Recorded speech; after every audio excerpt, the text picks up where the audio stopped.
잘 보내셨습니까? 여러분 한 주간 잘 보내셨습니까? 어제 혹시 축구 보셨나요? 이제 목사가 되다 보니까 뭐든지 이 목회자적인 관점에서 생각하게 됐습니다. 왜 12시에 할까? 또 그거 보다가 늦잠 자고 예배 못 올 사람 많을 텐데 하는 그런 염려들, 걱정들. 아니나 다를까 2부 예배는 조금 그전보다 많이 주셨더라고요. 근데 오늘 3부 예배, 그 2부 예배 못 나오신 분들이 3부 예배를 다 나오신 것 같아요. 축구가 좀 이겼었으면 좋았을 텐데 또 져갖고. 저도 한때는 축구를 굉장히 좋아했는데 지금은 별로입니다. 왜냐하면 주일에 매진하다 보니까 세상과 나는 간 곳 없고 구속한 주만 보입니다. 여러분들도 그렇게 되셔야 돼요. 아셨죠? 오늘 삼손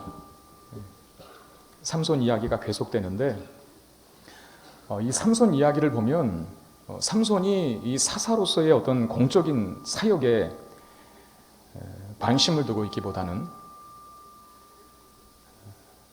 상당히 사적인 행보로 일관하고 있다는 것을 보게 됩니다.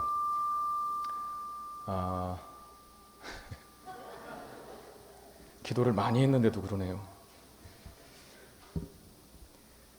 딥나에 사는 블레셋 여인에게 반한 것을 시작해서 포도원에 들어갔다가 사자를 만나서 죽인 일, 그리고 죽은 그 사자의 시체에 생긴 꿀을 떠서 그걸 먹는.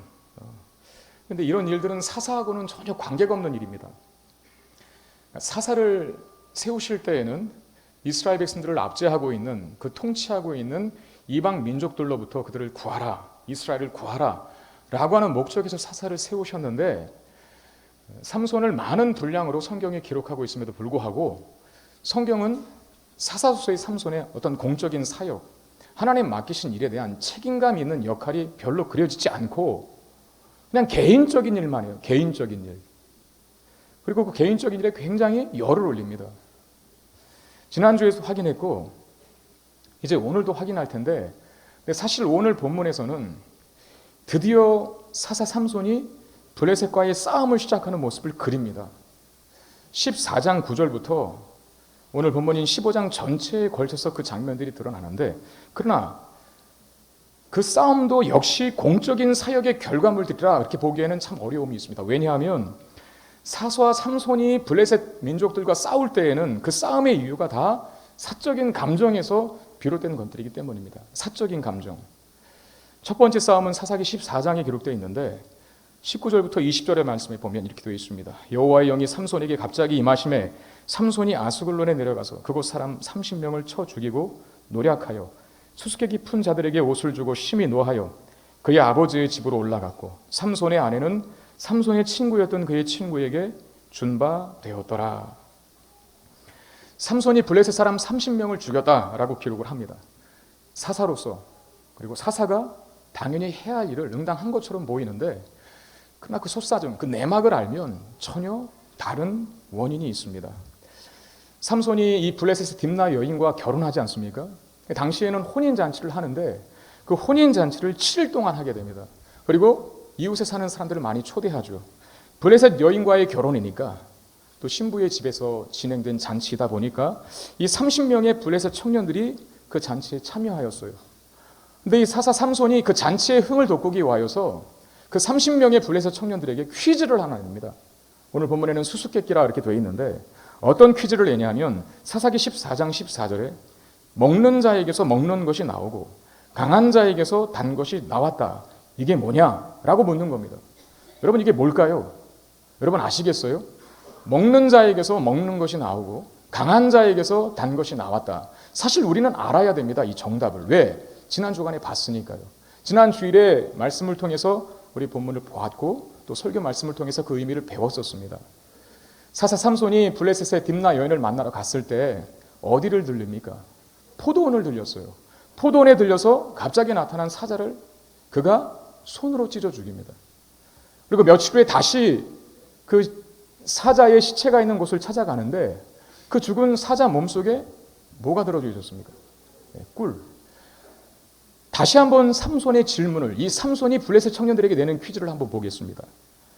먹는 자에게서 먹는 것이 나오고 강한 자에게서 단 것이 나왔다. 그럼 이게 답이 뭡니까? 두 개예요. 먹는 자, 강한 자, 뭡니까? 사자. 그렇죠. 먹는 자에게서 먹는 것이 나왔다. 꿀을 말하거든요. 먹는 것과 단 것은 꿀을 말해요. 그러니까 지금 삼손이 낸 문제의 정답은 사자와 꿀입니다. 근데 이 문제는 오늘 본문의 상황 속에서는 삼손밖에 못 풉니다. 왜? 삼손만 경험한 일이니까. 그 꿀을 먹은 삼손의 부모조차도 그 꿀의 출처는 모릅니다. 삼손이 얘기를 안 했으니까요. 삼손이 그걸 얘기하면서 너희들이 맞추면 내가 배옷과 겉옷 30벌을 각각 주겠다. 그러나 못 맞추면 너희들이 나에게 배옷과 겉옷 30벌을 줘야 한다. 라고 그렇게 내기를 걸죠. 답을 얻을 시간으로 잔치 기간의 끝인 7일의 말미를 주는데 블레셋 청년들은 3일이 지나도 끙끙 앓아도 그 답을 찾을 수가 없는 거예요. 당연하죠. 그들이 경험해본 일이 아니니까. 답을 말해야 할 마지막 7일째 되는 날, 이 블레셋 청년들은 삼손의 아내를 찾아갑니다. 그리고 협박합니다. 너 우리나라 사람 아니야? 너 우리나라 사람인데도 우리 소유를 빼앗으려고 지금 네 남편과 짠 거지. 빨리 너와 내 집의 아버지의 집을 다 불태워버리기 전에 답을 알려달라. 그렇게 협박을 합니다. 그래서 이 삼손의 아내가 삼손에게 답을 알려달라고 조르기 시작을 하는데, 여러분, 삼손은 유독 약한 대상이 있었어요. 누구에게 약했습니까? 그렇죠. 여자에게 약해요. 이 딥나 여인, 블레셋 민족에도 불구하고 아버지 이방 여인이든 무슨 상관이 있습니까? 나 결혼할래요. 라고 그러고 이 딥나 여인을 찾아왔던 것이고 급기야 혼인까지 합니다. 그리고 다음 주부터 보게 될 16장에 바로 1절에서 기생 이야기가 또 나와요. 삼손이 기생에게 들어갔더라. 이렇게 되어 있거든요. 그리고 16장 4절부터는 누가 또 등장하냐면 그 유명한 여인, 삼손을 홀딱 반해버리게 한 여인, 누굽니까? 드릴라였습니다. 드릴라. 삼손은 참 여자의 약한 사나이 같아요. 여러분, 우리도 약한 약점들이 있죠. 항상 사탄은 그걸 틈탑니다. 그 약점을 보완하셔야 돼요. 끊임없이 약점을 파악하고 또 파악하고 하나님 말씀과 기도로 보완하고 또 보완하고 보완하셔야 됩니다. 그렇지 않으면 나중에 그 문제 때문에, 그 약점 때문에 크게 넘어질 날이 오게 될지도 몰라요. 삼손이 그와 같았다는 겁니다. 이 아내가 삼손 옆에서 계속 조릅니다. 답을 알려달라고. 당신은 나를 사랑하시지 않는군요. 나를 미워하시나 봐요. 제 말이 아니라 성경에 있습니다. 그리고 14장 16절 17절에 이 딥나 여인이, 이 삼손의 아내가 삼손 앞에서 울었다라고 2번이나 기록되어 있어요. 여러분, 남자는 또 여자의 눈물이 약하거든요. 저도 우리 집사람과 연애할 때 여러 번 속았습니다. 처음에는 우니까 왜 그러지? 막 걱정이 되는 거예요.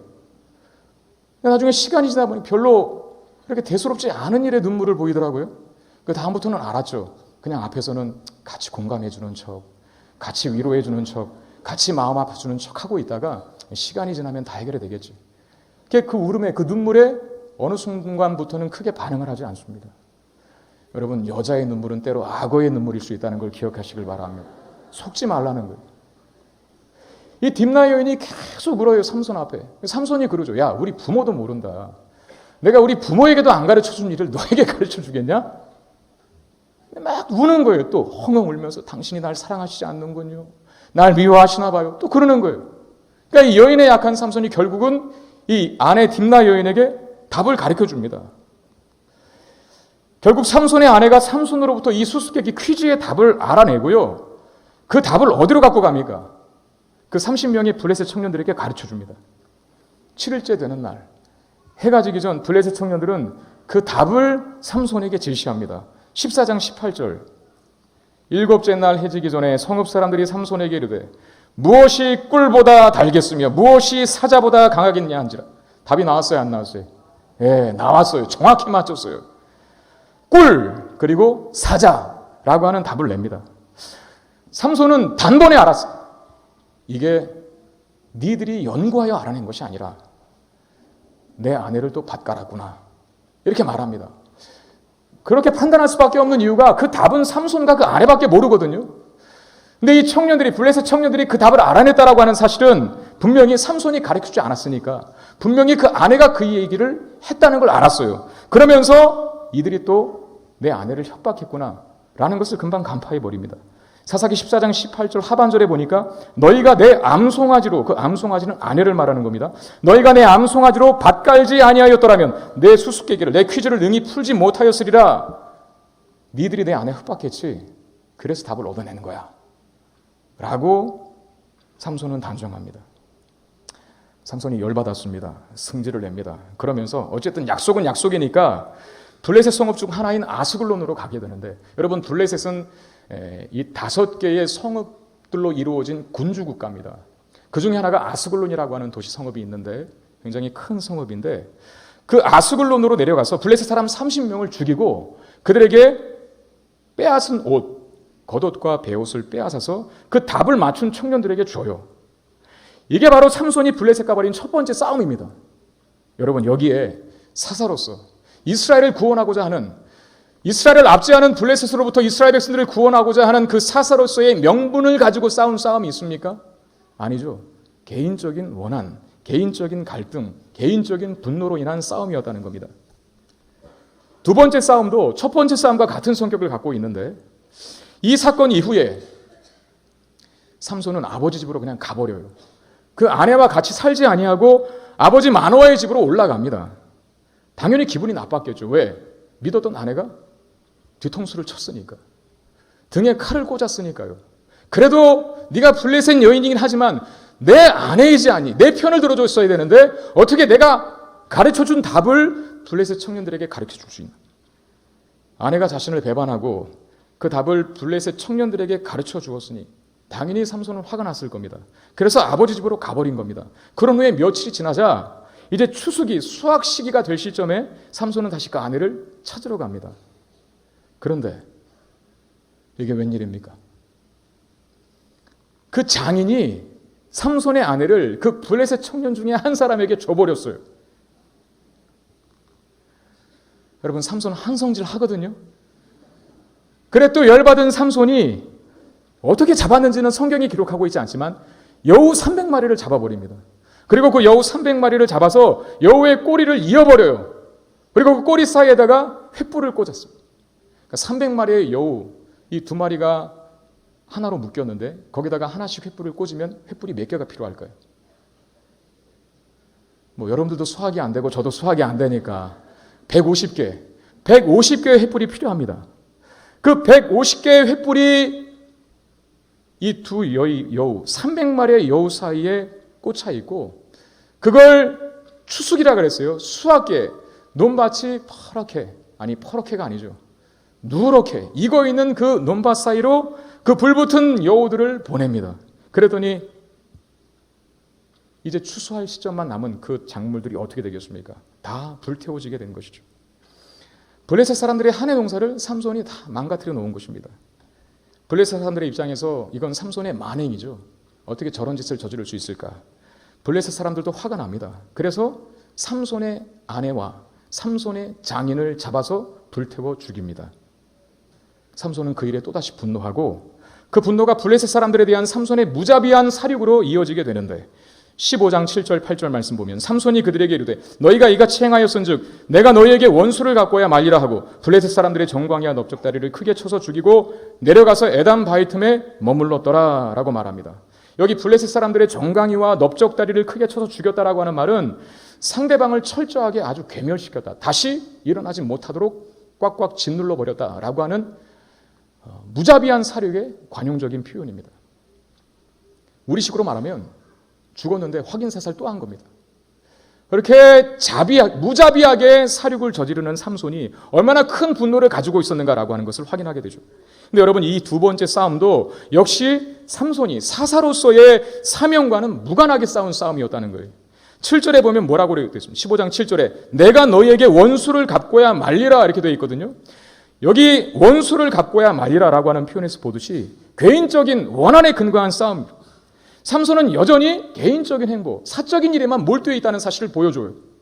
하나님의 사명, 하나님께서 맡기신 일, 사사로서 또는 나시린으로서 하나님께서 그를 태에서부터 작정한 그 계획, 그 뜻은 안중에도 없고 그냥 음탕하게 살아가고 혈기와 분노대로 움직이고 있는, 마음 가는 대로 삼손의 눈에 보기 좋은 대로 움직이고 있는 그야말로 개인적인 삶을 살아가고 있는 삼손을 고발합니다.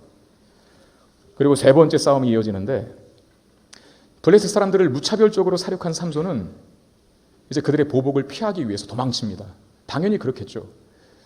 처음에는 블레셋 마을 주민들이 동원됐다가 다 죽으니까 블레셋 군대가 동원됩니다.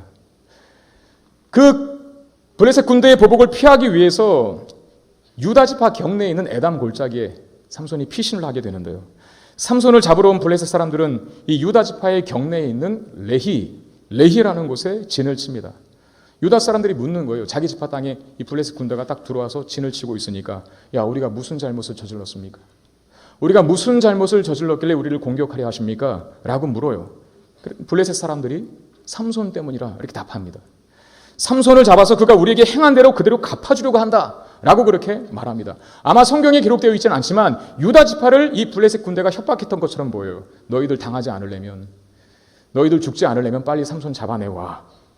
그래서 이 유다 지파 사람들이 3,000명을 이끌고, 유다 지파 사람 3,000명이 삼손이 숨어있는 에담 골짜기로 갑니다.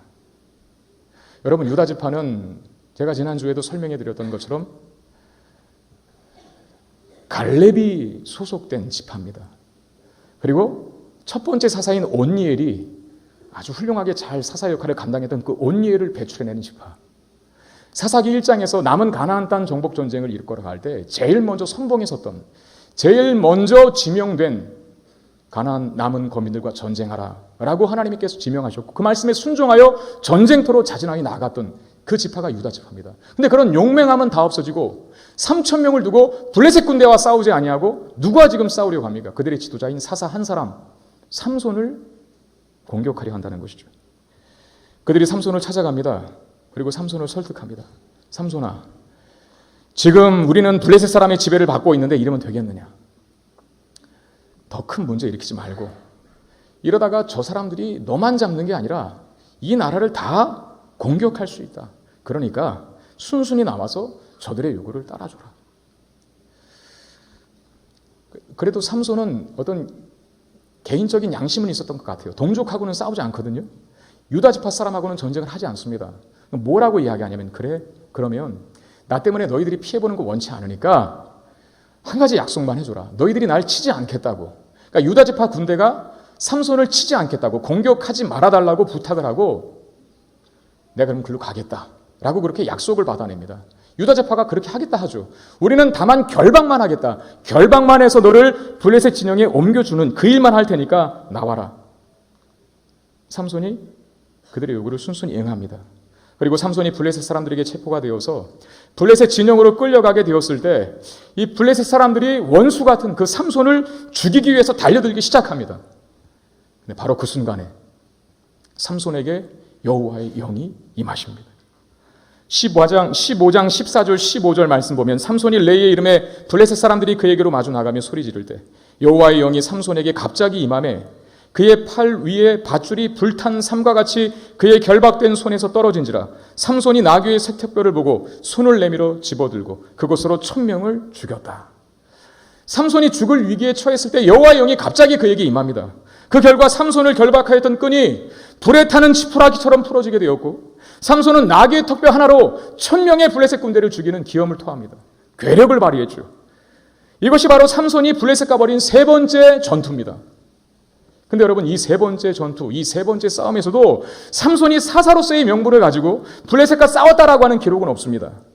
성경은 그에게 여호와의 영이 임하여 승리하였다라고 분명히 밝혀주고 있지만 삼손은 자신이 이겼다고 말하고 있기 때문에 그래요. 여전히 하나님의 개입과 하나님의 뜻과 삼손을 향한 하나님의 목적은 삼손이 가지고 있지 않아요. 그냥 개인적인 일을 할 뿐입니다.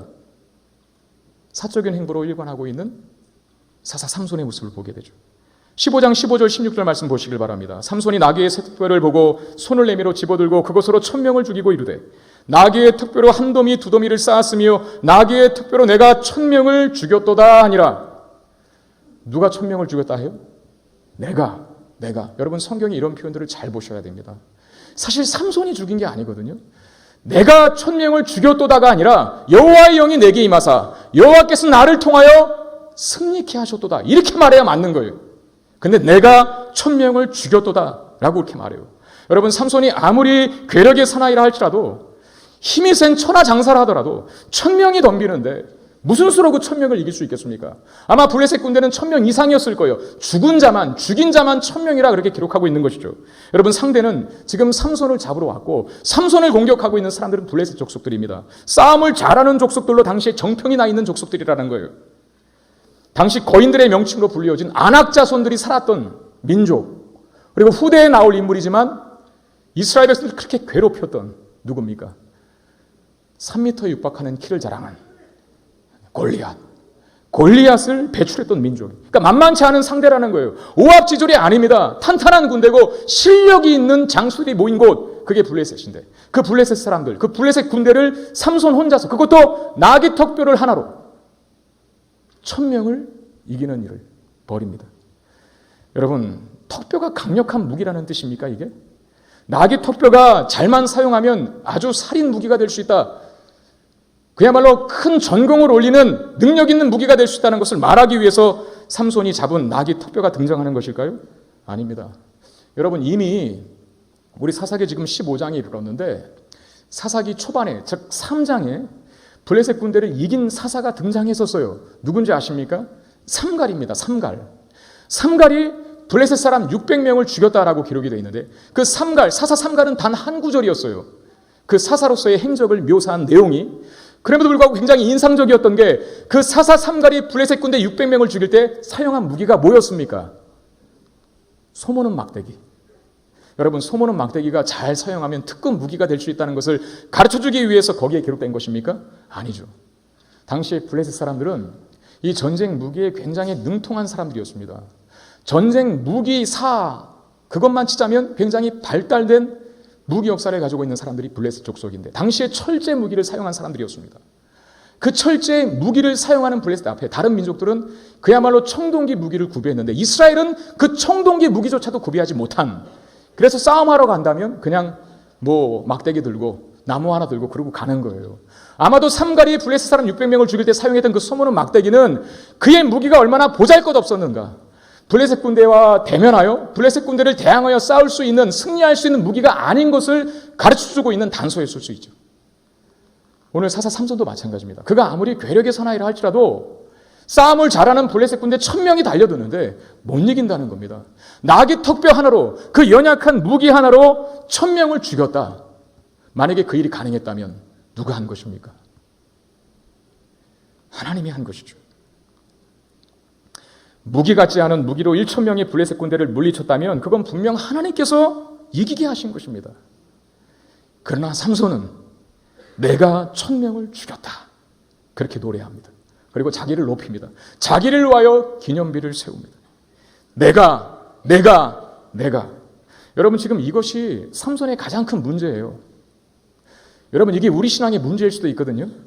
저의 문제이기도 하고 여러분들의 문제이기도 할 수 있습니다. 아주 속기 쉬운, 그리고 아주 치명적인, 그리고 너무나 자주 넘어지는 내가.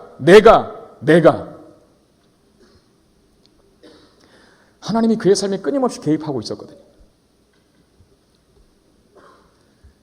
사사 삼손을 다루는 성경이 굉장히 어둡습니다.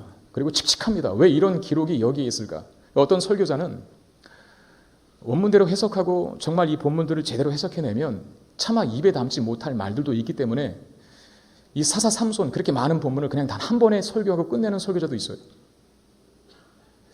그만큼 사사 삼손의 이야기는 그렇게 덥스럽지 못합니다. 음란하고, 그리고 더럽고, 그리고 추악합니다. 그게 이스라엘 안에서 벌어지고 있고 그 짓을 평범한 이스라엘 사람이 아니라 사사, 그리고 나실인인 삼손이 그 짓을 합니다. 근데 이렇게 어두운 모든 전체의 사사 삼손을 다루는 내용 속에서 하나님은 계속해서 빛을 비춰주고 계셨어요. 오늘 우리가 살펴본 본문에도 2번씩이나 여호와의 영이 강하게 삼손에게 임했다. 여호와의 영이 강하게 삼손에게 임했다라고 하는 것이 삼손의 삶에, 삼손의 사역에 하나님께서 지금 이제껏 그래 오셨던 것처럼 여전히 그의 삶에 간섭해 오셔서 그의 잘못된 인생을 바르게 만드시고 그의 허물과 실패와 약점을 통해서라도 당신께서 이스라엘 백성들을 구원하시고자 하시는 그 약속에 신실하고자 하는 노력을 계속 보여주셨단 말입니다. 그럼에도 삼손은 개인적인 일에만 관심을 보이고 있고 그의 삶에 하나님을 인정하거나 하나님을 의식하고 있다는 내용이 전혀 기록되어 있지 않습니다. 여러분, 성도들의 특징이 하나 있습니다. 성도, 거룩한 무리들, 하나님의 백성들, 하나님의 자녀된 우리들에게 있을 수밖에 없는 특징이 하나 있는데 그게 뭐냐면 기쁘고 즐거운 일이든 괴롭고 슬픈 일이든 다 하나님과 연관시켜 생각하고 하나님의 뜻 안에서 고민하고 하나님의 뜻 안에서 답을 찾는다는 특징을 성도들은 가지고 있어요. 그래서 성도들은 어떤 일이든 간에 그게 나를 울게 만드는 일이든 아니면 웃게 만드는 일이든 간에 모든 것이 다 하나님의 은혜입니다. 하나님의 뜻 안에 있습니다. 결국은 하나님께서 나를 통하여 위대한 일을 하실 것입니다라고 고백할 수밖에 없는 결론으로 치닫는 자들이 성도들이라는 거예요. 그게 성도들이 갖는 특징이에요. 우리 교회 어느 성도님께서 지난주 헌금 봉투에 이런 고백을 기록하셨어요. 잘 들어보십시오.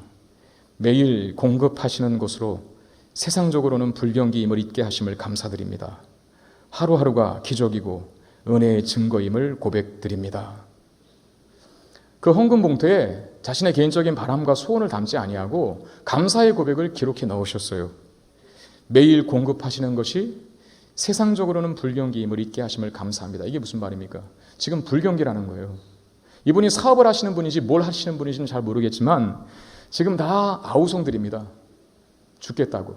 이러다가 다 망하겠다고. 세상적으로는 불경기이고 세상적으로는 뭘 해도 안 되는 그야말로 불황인 시대를 살고 있는데 이분은 어떻게 고백합니까? 매일 공급하시는 것으로. 세상은 불경기이지만 그 불경기를 못 느끼게 하신 하나님 감사합니다. 이렇게 고백하고 있는 거예요. 그리고 하루하루가 기적이고 은혜의 증거라고 고백합니다. 여러분, 이게 성도 아닙니까? 저는 이분이 누군지 모르겠어요. 무명으로 쓰셨더라고요. 이름을 안 쓰셨어요. 이분이 우리 성문교회 성도이기를 바랍니다. 타교의 성도가 아니라 성문교회 성도. 이런 성도가 있는 성문교회를 목회하는 저는 얼마나 행복한 사람입니까? 여러분, 성도는 그런 특징이 있어요. 만약에 다 불황인데 잘 된다. 뭐 사업도 잘 되고 직장도 잘 되고 뭐든지 다 잘 된다. 하나님 없는 사람들 어떻게 말합니까? 내가 열심히 해서 그래. 내가 잘해서 그래. 그리고 운이 좋아서 그런 거야. 제가 이 말씀 묵상하다가 저는 가끔씩 그 다행입니다라고 하는 표현을 자주 하거든요. 근데 그 다행입니다라고 하는 말을 한번 살펴봤어요. 그랬더니 어려웠는데 운이 좋아서 잘 넘김, 그런 뜻이 있더라고요. 그 다음부터 다행이라는 말을 안 쓰겠다고 결심을 했어요. 운이 좋은 겁니까? 그리스도인들의 삶이? 아닙니다. 우리는 뭐라고 고백해야 합니까? 하나님의 은혜입니다 라고 그렇게 고백해야 되죠. 그게 성도의 특징이에요. 성도가 아닌 사람은 그걸 못합니다. 자기가 잘해서 그래. 내 실력 때문이야. 내가 노력했기 때문이고 내가 그만큼 헌신했고 내가 그만큼 시간을 투자했고 내가 그만큼 열을 올렸기 때문이야 라고 말하는 것이 일반 세상 사람들의 어떤 일에 대한 결과의 고백이죠. 삼손은 끊임없이 하나님께서 그의 삶에 여호와의 영이 강하게 임하시며 여호와의 영이 강하게 임하시며라고 하는 표현을 통해서 확인하듯이 계속해서 간섭하시고 개입하셨습니다. 삼손은 나시인으로서 사사로서의 사명과 책임을 망각하고 제 마음대로 살아가고 있음에도 불구하고 하나님은 끊임없이 삼손의 삶에 개입하셔서 그의 허물과 약점까지도 선한 일을 이루어 가시는데 사용하고 계셨다는 거예요. 그러나 삼손은 그런 하나님을 인정하지 않습니다. 오히려 하나님 없는 사람처럼 살아가고 있습니다. 여러분, 이런 사람에게, 이런 성도에게, 이런 목사에게, 이런 장로에게, 이런 권사에게 하나님께서 어떤 위기를 주실까요? 어떤 깨달음을 주시고 어떤 징계의 채찍을 내리실까요? 삼손에게 이런 큰 위기가 찾아옵니다.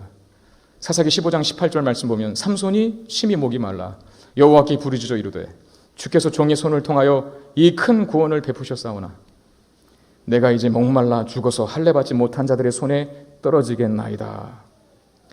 여러분, 지금 삼손이 그 나귀 턱뼈로 1000명의 블레셋 군대를 이긴 다음에 내가 이겼도다, 내가 이겼도다 라고 고백한 다음 바로 일어난 일입니다. 완전히 반대의 일이죠. 뭐라 합니까? 내가 죽게 되었다. 무엇 때문에? 죽을 것 같은 목마름에 시달리게 된 것입니다. 죽을 것 같은 갈증에 시달리게 된 것입니다. 자신의 승리를 기념하기 위하여 내가 이겼다, 내가 했다라고 선포한 삼손이었습니다. 그런 삼손에게 하나님께서는 어떤 위기를 주시냐 하면 목마름의 갈증을 주십니다. 죽을 것 같은 갈증. 여러분, 우리 인생의 진짜 위기는 뭡니까? 건강을 잃어버린 것입니까? 우리의 자녀가 대학을 떨어진 것입니까? 우리의 사업이 잘 안 되는 것입니까? 물론 그것도 위기일 수 있죠. 그러나 정말 위기라고는 볼 수 없어요. 왜? 그런 일들 때문에 찾지 못했던 하나님을 찾게 되고 만나지 못했던 하나님을 만나게 되고 그전에 알지 못했던 영적 부흥을 경험하는 일이 있기 때문에 그래요. 그럼 정말 진짜 위기, 우리 인생의 가장 큰 위기는 뭡니까? 하나님을 잃어버리는 것입니다. 왜요? 하나님을 잃어버리면 엄청난 승리를 경험했음에도 불구하고 그 승리를 누리지 못하는 그야말로 죽을 것 같은 갈증에 시달리게 되기 때문입니다. 우리가 성공하고 있는 것처럼 보이고 많은 것을, 이 세상에 많은 소유를 쌓아두고 살아가고 있는 것 같지만 하나님이 우리의 인생의 중심에 계시지 않으면 여러분, 우리는 그 무엇을 소유하고 있어도, 그 무엇을 가지고 있어도 만족하지 못하게 되어 있습니다. 왜? 우리는 하나님의 형상으로 지어져 있거든요. 하나님의 형상으로 지어진 인간은 하나님만으로만 만족할 수 있어요. 하나님이 채워지지 아니하고 하나님이 중심되지 아니하고 하나님을 그의 삶에 인정하지 않고 사는 성도는요, 그 무엇을 가져도 생의 만족을 누리지 못합니다. 그게 오래되면 오래될수록 뭐가 오는 줄 아세요? 치명적이고도 죽을 것 같은 갈증에 시달리게 되는 것입니다. 여러분, 삼손은 강한 자입니다. 혼자서 1000명을 이겼습니다. 거칠 것이 없어 보입니다. 그러나 제 아무리 삼손이라 할지라도 하나님을 잃어버리면 전혀 강한 자가 아닌 것을 보여줍니다. 물 한 모금을 마시지 못해서 고통 속에 신음할 수밖에 없는 연약한 인생인 것을 확인시켜 줄 뿐이라는 거예요. 여러분, 삼손에게 다행스러운 건 뭡니까? 그가 이 죽을 것 같은 갈증을 경험하게 되자 비로소 하나님 여호와의 이름을 찾았다는 것입니다. 15장 18절 상반절에 삼손이 심히 목말라 여호와께 부르짖어 이르되 이렇게 되어 있습니다. 여러분, 사사 삼손의 이야기가 성경에 많이 기록되어 있다고 제가 말씀드렸잖아요. 기도원도 굉장히 많았는데 기도원보다 많은 분량을 할애하여 기록된 사사, 그거 바로 삼손입니다. 근데 참 애석하게도 삼손이 기도했다는 말은 많지 않아요. 여호와의 이름을 찾았다는 말은 거의 없어요. 성도인데, 어쩌면 목사일 수 있고 장로일 수 있는데 어떻게 그의 생애 그리고 공적 사역을 위해 세워준 나실인 사사로서의 사명을 감당하고 있음에도 불구하고 여호와의 이름을 단 한 번도 찾지 않을 수 있을까요? 여러분, 그게 성도가 맞습니까? 여러분, 그게 목사가 맞습니까? 여러분, 그 사람이 장로가 맞나요? 권사가 맞습니까? 근데 오늘 비로소 삼손이 여호와의 이름을 부르기 시작했어요. 그리고 또 안 부르다가 어디 가서 한 번 더 부르냐면 딱 2번 부릅니다. 죽을 때. 나중에 보겠지만 삼손이 눈 빠지고 머리 다 밀리고 아시죠? 블레셋 사람들 앞에서 조롱거리가 됩니다. 그때 하나님 이번만 나로 강하게 하사라고 기도하죠. 그리고 성전의 2 기둥을 무너뜨려서 같이 자폭하죠. 비참하게 죽습니다. 그 생에 딱 2번만 여호와 이름을 찾아요. 그 첫 번째가 오늘이에요. 그래도 다행인 것은 여러분, 삼손이 그렇게 개판치고 살아도 그가 여전히 하나님이 세우신 사람이 맞다는 증거를 저는 여기서 확인합니다. 우리가 정말 참된 성도들이 맞다면, 제가 진짜 목사가 맞다면, 여러분들이 정말 하나님의 백성, 하나님의 자녀가 맞다면 우리에게는 이런 갈증이 있을 수밖에 없습니다. 열심히 살아가고 있고 모든 것이 문제없이 다 진행되는 것 같아 보여도 우리가 하나님과의 친밀한 교제와 사귐이 없을 때, 우리의 삶 속에서 하나님을 자주 인정해드리지 않을 때, 예배를 드리는 자리에 있지만 참된 예배를 드렸는가라고 하는 것에 대해서는 정확한 답을 못 내리는 타성에 젖어버린 신앙에 우리가 놓여 있을 때, 그리고 습관적인 신앙으로 변질되어 있을 때 우리는 목마름의 고통을 당하게 되어 있습니다. 그게 참된 성도의 특징이에요. 여러분 한번 테스트 해보십시오. 한 달간 교회 나오지 말아보세요. 또 정말 그렇게 하시면 안 됩니다. 정말 참된 성도가 맞다면 한 달 동안, 아니 2달 동안 예배의 자리도 없고 기도의 자리도 없고 여호와의 이름을 인정하지 않고 찾지도 않으면, 그럼에도 불구하고 여러분들이 무사하시다면, 그럼에도 불구하고 여러분들이 아무런 느낌이 없다면 여러분들은 처음부터 성도가 아니었은 것. 그러나 참된 성도는 그가 예배의 자리에 없을 때, 하나님의 이름을 찾지 않을 때, 기도의 자리에 있지 않을 때 그는 죽을 것 같은 고통에 직면하게 됩니다. 그건 세상에 소유하는 관계없는 거예요. 자녀 잘 되고 있고 공부 잘해요. 장학도 받습니다. 남편 사업 잘 되고 있고 직장에서 승승장구하며 승진합니다. 건강에 아무 해가 없습니다. 가족 모두가 다 건강하게 잘 먹고 잘 자고 잘 살고 있습니다. 그럼에도 불구하고 예배의 자리를 잃어버렸을 때, 기도의 자리에서 멀어졌을 때, 여호와의 이름을 그 예배에서 찾지 않았을 때, 진정한 성도는 다른 모든 일상이 만족스럽게 돌아가도 하나님을 찾지 않았다는, 하나님을 그의 인생 속에서 소외시키고 제외시키고 있다는 그 한 가지 사실만으로 죽을 것 같은 고통에 직면하게 된다는 거예요. 그게 성도의 특징입니다.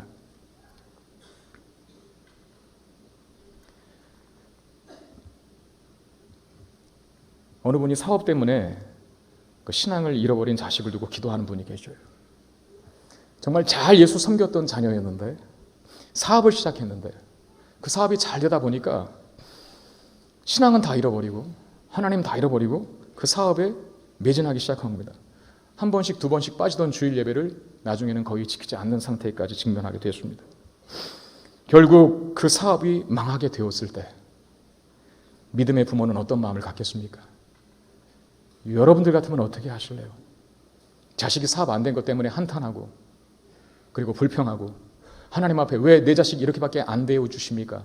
대우 이렇게밖에 안 해주십니까? 라고 따지면서 기도하실래요? 아니면 하나님, 우리 자식이 하나님을 멀리 떠나 있었는데 하나님 다시 불러주셔서 감사합니다.